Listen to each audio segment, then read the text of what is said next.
अगर आप भी घर पे क्रिस्पी क्रंची केएफसी वाली फ्रेंच फ्राइज बनाना चाहते हैं तो ये रेसिपी खास आपके लिए है। बिस्मिल्लाहिर्रहमानिर्रहीम, अस्सलाम वालेकुम। शुरू अल्लाह के नाम से जो बड़ा मेहरबान निहायत रहम करने वाला है। खुश रहें, आबाद रहें, जहां भी रहें हंसते मुस्कुराते रहें। तो मैं हूं इमरान और आपको वेलकम करता हूं इमरान उमर यूट्यूब चैनल में। साथ बिस्मिल्लाह जनाब ते जी आया नू। तो मेरे प्यारे प्यारे दोस्तों, आज मैं आपसे शेयर करूंगा क्रिस्पी फ्रेंच फ्राइज बनाने की रेसिपी।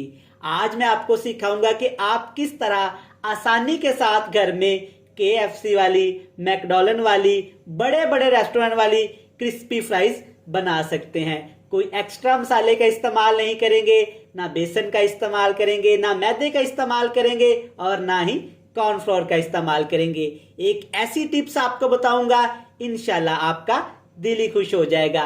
तो चलें जी, फटाफट से चलते हैं किचन में और बनाते हैं ये वाली मजेदार सी क्रिस्पी क्रंची आलू की फ्रेंच फ्राइज।